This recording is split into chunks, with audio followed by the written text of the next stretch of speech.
preaching this morning. I'm sharing the word of God with you. I just want to say from us as women, happy Father's Day. This is a sincere prayer of my heart is that God, what He's ordained for each and every man, that He will break it open from the inside, and that you will experience that glory and that honor and the fullness that He's ordained for you as an individual. And our Pastor Joseph, happy Father's Day to him as well. This was actually Madeline that has to bring the word, but because of their responsibility to marry Marlene, they are not here. There's a special Father's Day. It's like a poetry or that Malcolm wrote for every father. You're welcome to come and take a picture of it. And we thank Malcolm for using the supernatural gift of creativity, spiritual creativity, to bless the fathers with that. The word that I'm bringing to you this morning was birthed on the 16th of May, the morning that it was my husband's birthday. The first thing that I understood was that your birthday is the same as your destiny date. And you will understand that. I say your birthday is your destiny date. That morning I opened the Word of God, and I'm going to read from Romans 9 and from verse 7. Verse 6, Paul is speaking to Israel. And then he carries on in verse 7 and says this, and they are not all children of Abram, because they are his descendants by blood. This was a very hard one for the Jews and the Israelites. Not all that came from the lineage, the blood lineage of Abram is the real descendants of Abram. But the promise was the descendants will be named through Isaac. Though Abram had other sons, Abram had Isaac and Ishmael, the firstborn, and 6 other sons with Keturah. But, and this is amazing, verse 8, that is, it is not the children of the body, Abram's natural descendants, who are God's children, but it is the children of the promise who are counted as Abram's true descendants. Spiritual descendants. The children of the promise is God's children. And I ponder upon this, and the first thing that I realized is that Paul is speaking to somebody that lived in beyond the air. I just want to welcome everybody on the air and everybody that will listen to this message. May God bless the word. Not all that came from the natural body of Abram is children of God, but those children of the promise. And I thought that Paul is speaking about Abram, who was from the Old Testament and under the Old Covenant. Why would he do that?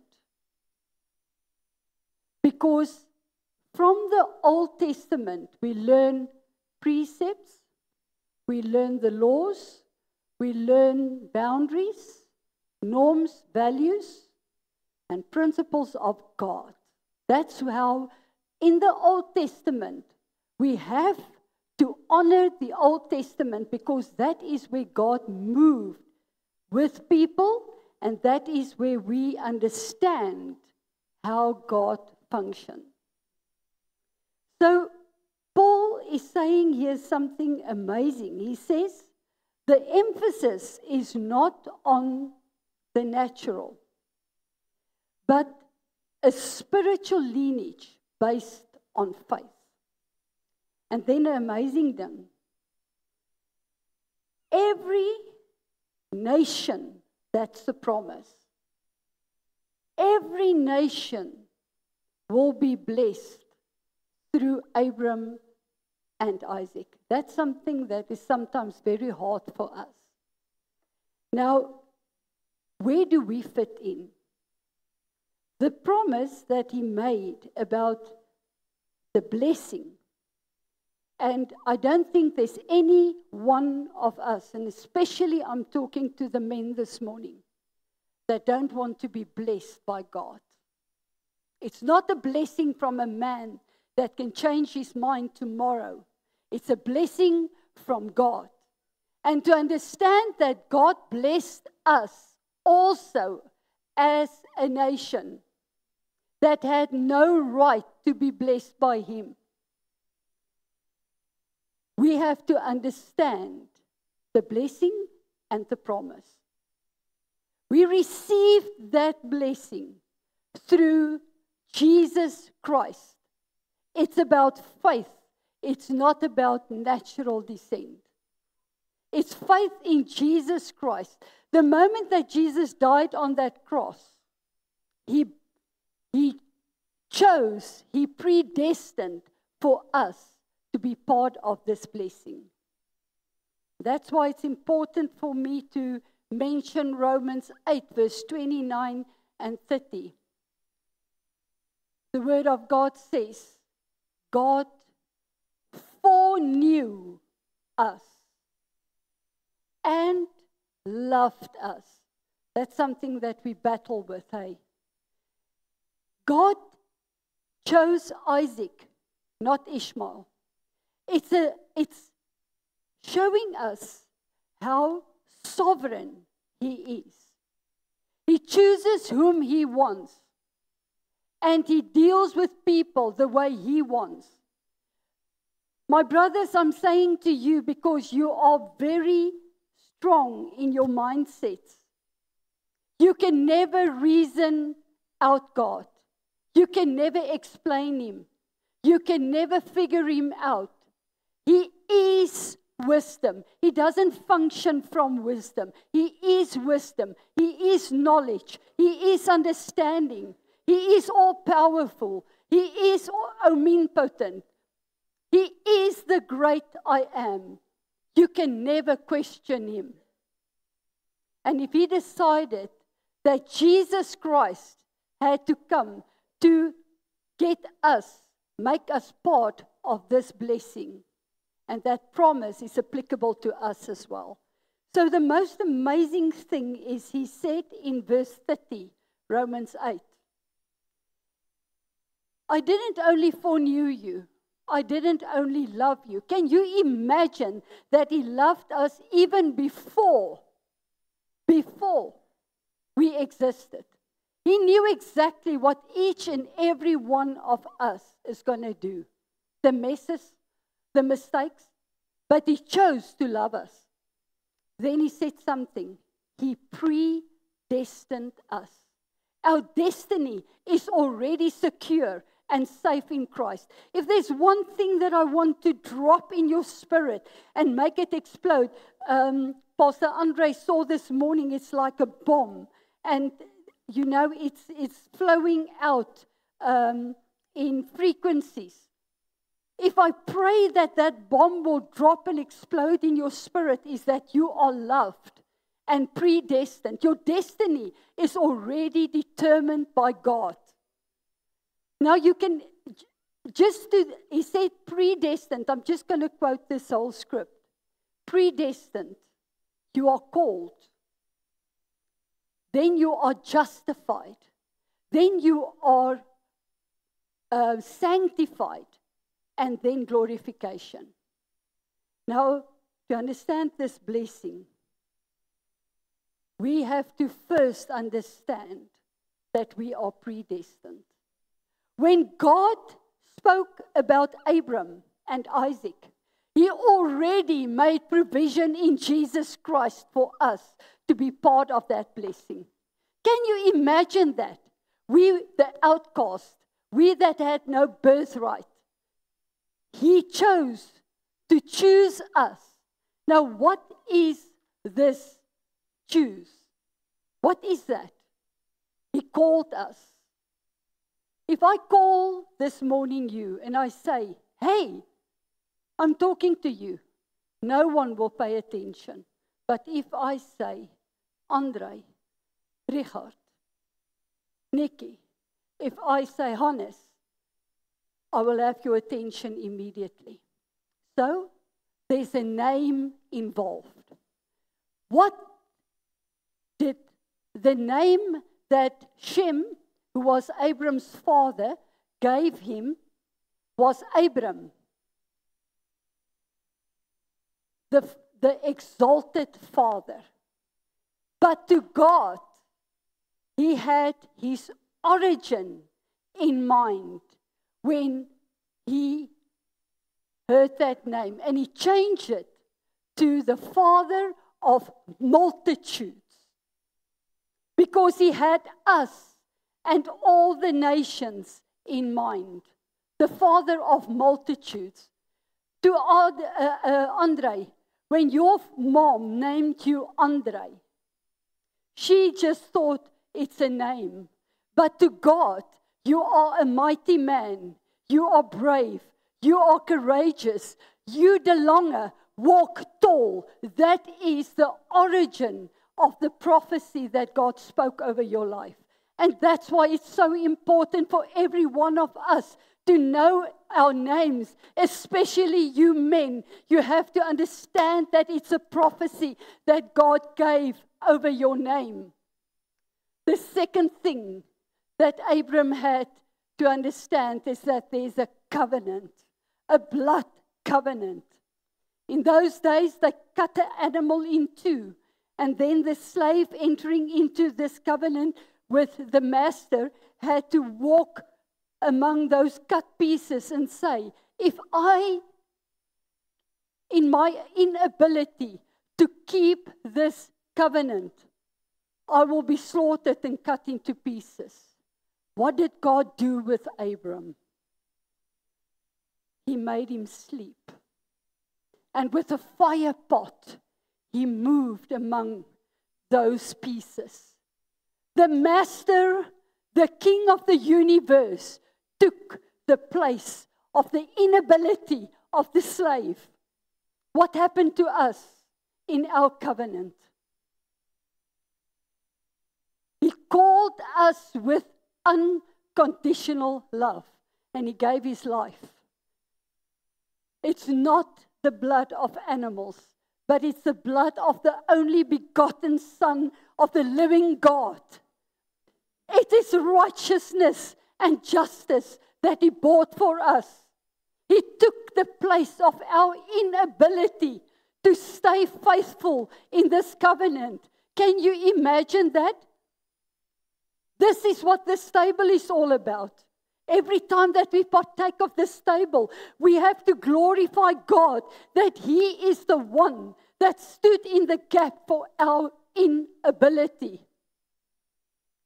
The next thing that happened to Abram, there was circumcision.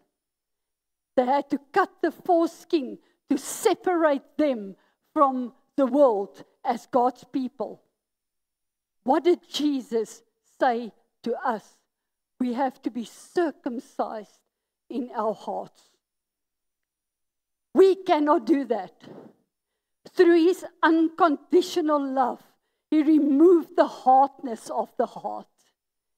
And He entered that heart, and He vibrated that supernatural force of love, that our hearts must become one with his heart. That circumcision means I am love sick for him. I cannot live without him. I cannot walk without him. I'm a nothing without him. That's true love. I depend completely upon him. That's the supernatural power working inside of me, driving me. The love, the love. It's not about works. It's not about effort. It's about faith and obedience. That is our relationship with him. Because through love, there is a relationship. There's another thing that God asked Abram. Abram, you must come out. And I think this is the most difficult thing for us. And that's why we don't experience the fullness of the blessing. Come out. Now, if I come out from this position to there, I leave something behind. All my stuff is there. You agree on that? Okay, so come out from where? First of all, your homeland. Your homeland speaks of your heritage. Your heritage. Your culture. Oh, no, Leonora, don't touch my culture. This is who I am. I want to say this morning, if your culture and the beliefs of your culture is against the word of God, you have to come out of that culture. You have to say goodbye to that culture's belief systems. And you have to have faith and trust in the word of the living God. This next thing that he said is, come out of your father's house. Why would he say that? You think of Shem, and you think he was part of the flood. How long was he in that ark? What was his mentality? What was his thought patterns about God? Fear. He saw the people drown. He saw everything destroyed. The limitations of that ark. How did he raise Abram? God says to him, Abram, come out from your father's house. It's all man-made stuff. It's man-made protection. It's limitations. It's boundaries. It is man rulership. In your father's house, you have to do what man says. You've got that limitations. You've got that rules and regulations made by a man. He says, come out from that. Why does God ask Abram to come out? Because he understood, he foreknew that with that baggage, he will never be free to take ownership of what God has in store for him. The third thing, you have to come out from your family.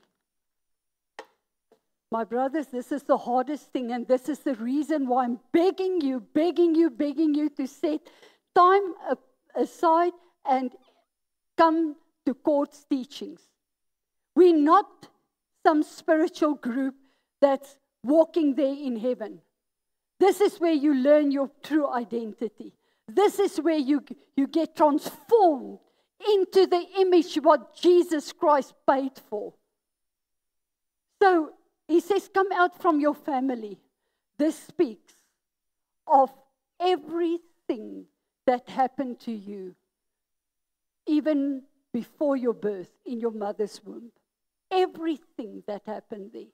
All the hurt, all the pain, all the rejection, all the abandonment, all the bad mouth, the absolute destruction, the lack, the poverty, all the words that you heard, that you're worth nothing, you're good for nothing, you will never make it.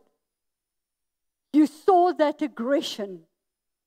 Everything that happened there is stored in your subconscious mind. And if you are not going through the whole process that God had in store for us.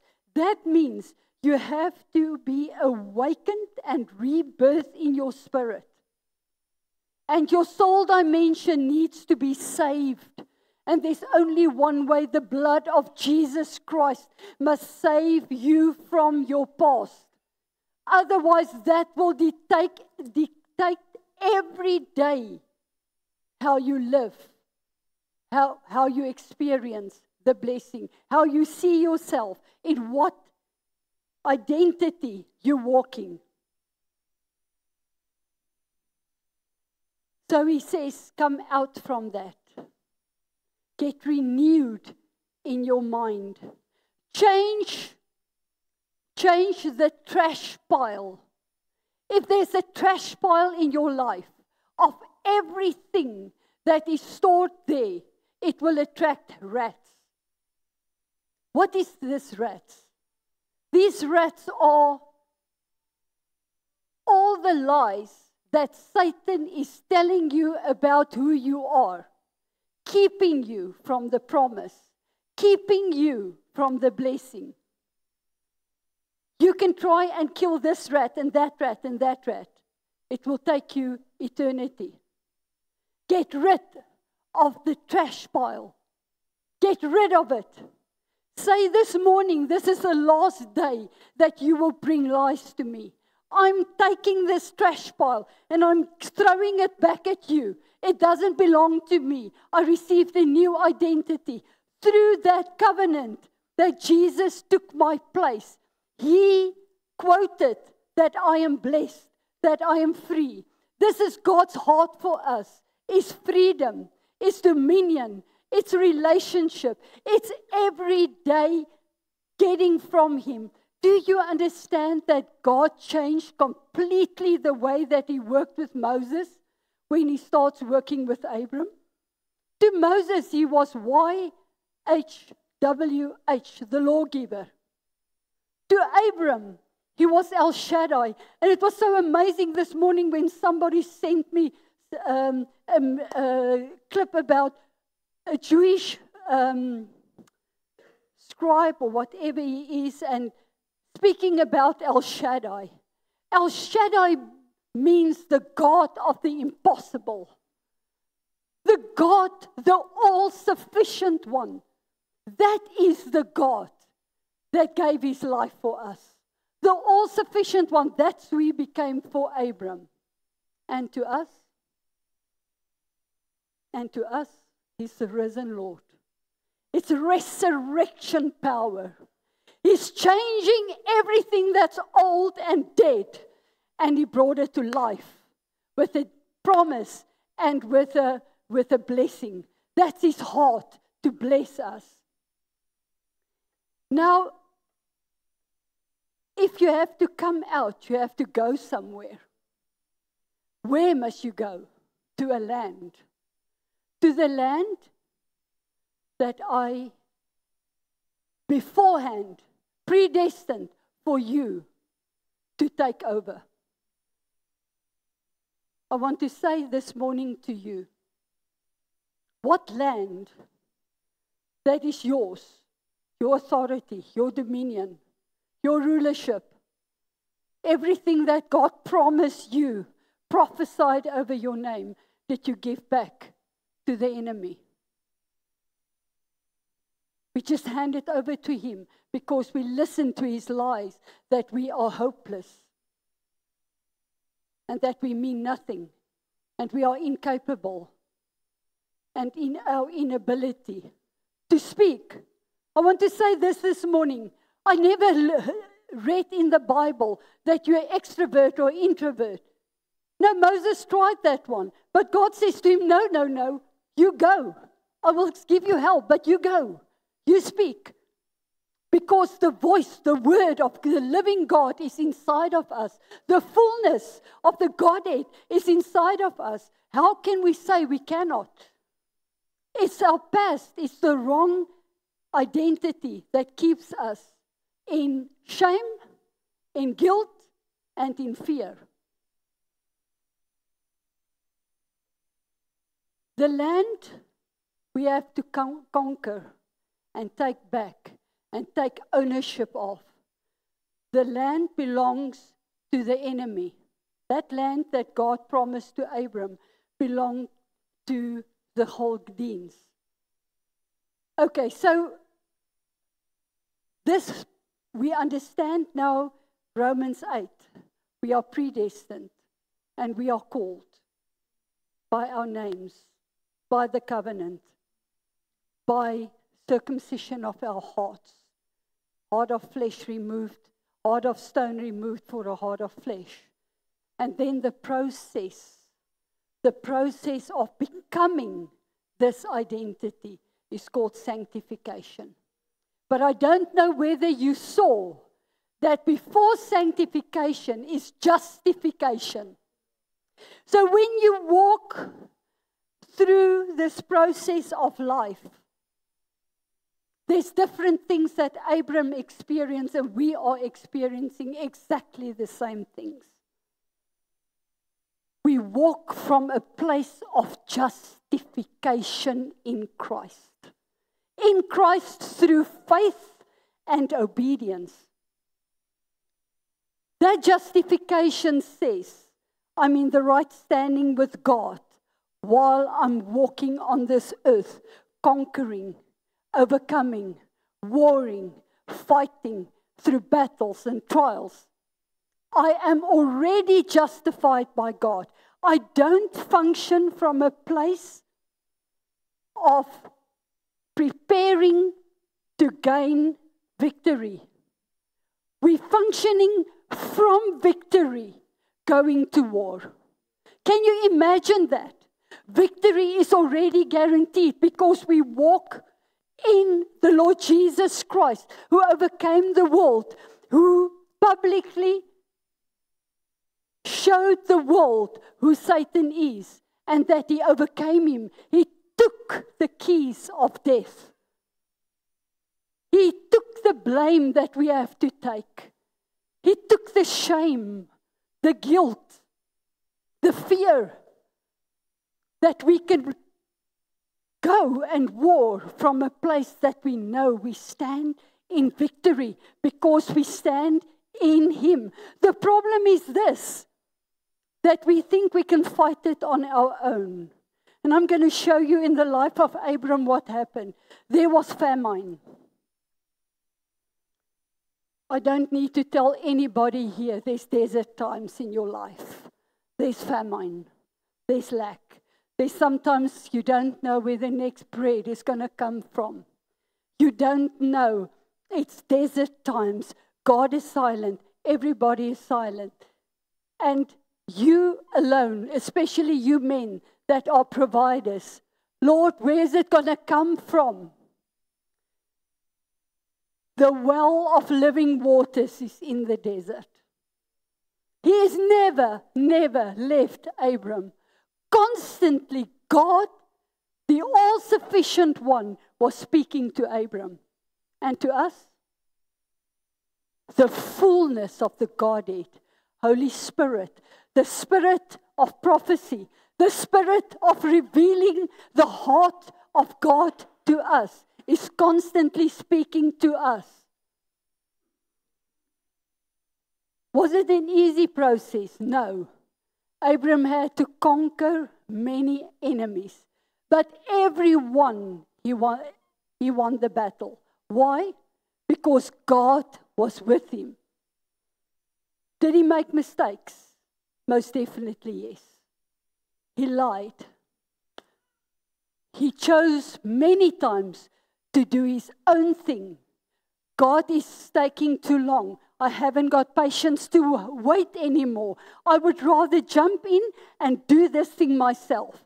And you know what? I would rather rely on my own strength, my own wisdom, my own power. I would rather do that. This is what happened with Ishmael. This is what happened to Ishmael. It's a mistake that costs you. Here's the secret. If you make a mistake, give it to God. Give it to Jesus. He allowed God to take Hagar and Ishmael and send them to the desert. I'm telling you today, many times we have to lose. That's another thing that Abram experienced. We have to lose and cut loose a child. The hurt, the pain, the tears. You feel I'm worth nothing. I'm all wrong. Leave them to God. They will walk through the desert, and the God that is faithful because of you will take care of them. He will take care of your mistakes. He will take care of it. He already took care of it on the cross. Don't let that become your new identity and get that trash pile back into your life. He also had to say goodbye to friends, like Lot and family. Sometimes that also happens, and it's hard. It's hard. And I just want to say that when you do that, you bless them. You bless them with the best, like Abram. We don't curse them. We don't think that, you know what, you will learn the lessons for what you do to me, what you did to me. No, we love them. How can we love them? Because our hearts is so full, so overflowing with the love of Jesus Christ for us that we cannot help ourselves but to love them.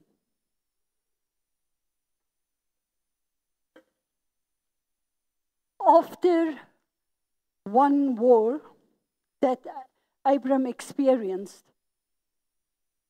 he took a lot of spoil, and he took a lot of people captives. And the king came to him and said, "Can I just have my people back? You can keep the spoil." And Abram says, "No. I've got an oath with God that I will not take anything from you." What is it saying to us this morning? Oh my goodness. Many times, many times. Can you still hear me? Great. Many times we take things of this world, spoil. We take our money, we take our art or our ability, our titles, and everything that we achieved on this earth. All the things of the world, and that became our idols. We take it as spoil. It's that Amalekite that Joseph is so many times telling us about. You cannot think that your title or your success or your money or your sport or anything can become first in your life. You cannot be contaminated by the thought patterns, the way of living and doing of the world. Send it back to Satan. Send it to the feet of Jesus. Rid yourself of that, because that is temporary. It will never ever sustain you. In the sanctification, you learn lessons. Sanctification means to be freed. I'm freed from everything that hinders me to receive the fullness of God. All the battles, all the trials and tribulations is learning us to walk in God's character. There's no other place in sanctification that we will not learn the heart of God. This is where we see Him coming through for us. When we pray, when we have faith, this is where we see Him move on our behalf. And this is where we grow into that courage, into that identity that God spoke and prophesied over our names. That space, that sphere of influence where you are, that you have to take ownership of that and invade the land that you gave over to Satan. One day, after a battle, there was Melchizedek, the king priest of the Most High God.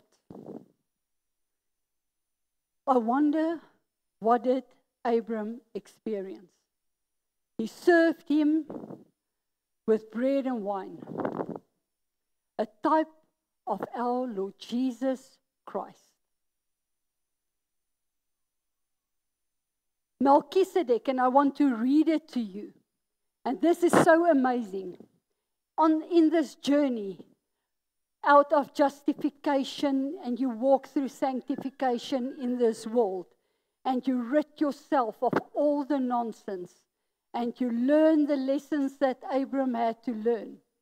The most amazing thing is, after every time that Abram spoke to God, he built an altar. He built an altar as a memorial that God spoke to him. We got 24/7 the indwelling voice of God in our ears, in our heart, speaking to us, changing us, reminding us of His love, reminding us of His promise. So we are supposed to be a walking altar of worship and incense. We have to constantly be exuberant, full of joy and thanksgiving, for we've got the better part, the best part of this blessing. I'm rushing. Melchizedek blessed him in Genesis 14, verse 19. Blessed, joyful, favored. Can you imagine?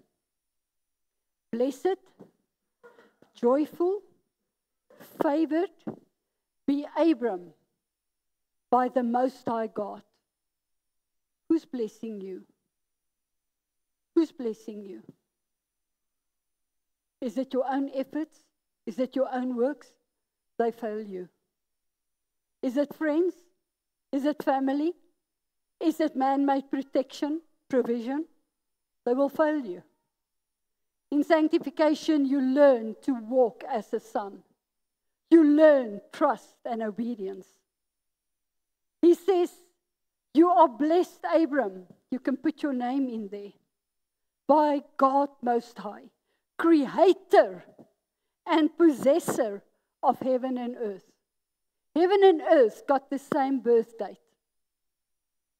So, you cannot function on this earth without being placed in heaven, without being seated in Christ Jesus in heavenly places. Your entire being is dependent upon that voice speaking through your intuition into your imagination and your conscience. Constantly speaking.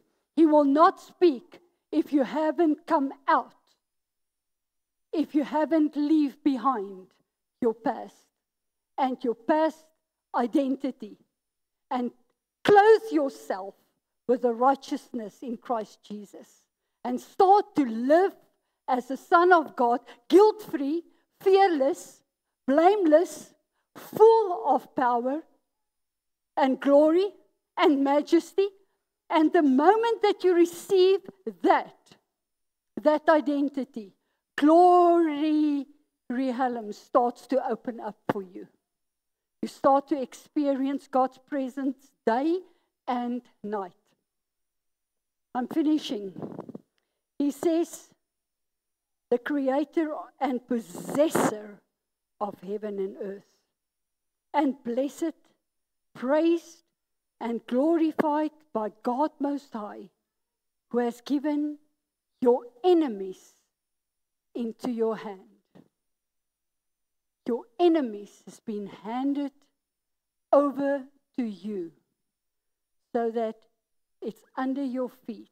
It's got no right. Part of what you give them. Only what you give them. And you know where's the battle here? You constantly get back to that old, pathetic past and every tag that they hang on you. So, the blessing. God confirmed in Genesis 15, the word of the Lord is the word alive and well in you. The fullness of the word became flesh and came to rescue us. And the Spirit of the living God is activating that word, constantly speaking to us, motivating us, reminding us of truth that will set you free. Do not be afraid, Abram. I am your shield. Your reward for obedience shall be very great. Not your reward for the way you war, or what you've done in the natural, or what you've accomplished, but your obedience. And obedience can only come if you believe Him. You have to believe the word, and the word must stir up faith. Faith is like a muscle, Andre. You train faith. He gave us a measure of faith. But with your walk through sanctification, out of justification and victory, you build that faith. You grow in that faith. This time He healed a toe. Next time He will remove a cancer. That is how we grow. We grow into the full stature of Jesus Christ. The blessing is always with God, greatness. Men, God is not mediocre in His dealings with you. Greatness. You will become a great nation. I'm speaking to the men this morning. Seed bearers. Do you understand what are you carrying? You are carrying spiritual seed that can transform the lives of people, that can transform your wife, that can transform your children. You're carrying spiritual seeds. Wherever you go, you have to sow them. And that incorruptible seed, God Almighty will make it grow through Christ Jesus, price that He paid. The blessing is about you blessing others. I will bless you. I will make you great so that you can bless others. And the word of God says to Abram, and do very good to others. Very good. Sometimes we want to smack them, break them, curse them, kill them. But all nations that believed in Jesus Christ is sons of God. We have to accept that. If they bow their knee at the cross and they repented and they clothe themselves with Christ in righteousness, they are the sons of the living God. And we have to love them. The third thing, I'm closing, a legacy. I will make your name great. What are you called? Abram, father of faith. What are you called, my brother? What do they call you? Destructive? Always angry? Always resentment? Never love, never safe? Will you become a father of faith, understanding your identity in Christ? Will you take up that courage, that prophecy? Will you start to live the courage, with courage, your prophecy? God is not a liar. God cannot turn back on His word. If He made a promise and He blesses you with greatness to bless others, He says in Ephesians 1 verse 3, blessed be, listen to this, blessed be by God, the God and Father of our Lord Jesus Christ. Through Christ, there's no other way, no efforts, no works. Through Christ has blessed us with every spiritual blessing that heaven has to offer. Every spiritual blessing that heaven has to offer.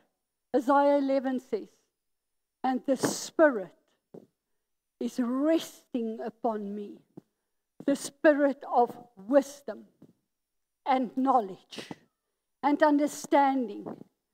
You walk in the counsel of God. Lord, I don't know right or wrong. I don't know what to do. Lord, I see famine, I see war, I see this. Son, wait in my counsel, and I will direct your ways. Wait for Him. Don't try your own thing. The Spirit of power and might. You are never pathetic. That's a wrong identity. Rid yourself finally this morning of that. You are capable. You are empowered. You are loved. You are chosen. You are predestined. You are justified. You are sanctified. He made provision for this walk. If you fail, He's there with the blood speaking on the mercy seat, speaking. Jesus is your advocate. He's your Messiah. He's the coming King. Abram, yes, we are your spiritual descendants. Through the finished work of the cross, through Jesus Christ, we are your descendants, your spiritual descendants. But Abram, we received through Christ Jesus life, union with the God of heaven and earth. I'm going to say it again. You receive life, union. You are one with Him. In Him you live, you move, you have your being. Take that process. Please listen to this word again. I've been on my knees for a week, day and night, to hear from God. God is removing that false identity this morning, and He's giving you true sonship. You walk in life unity as a son of the living God, and you lack nothing. You lack nothing. You lack nothing. You received it all. Walk in that. Amen.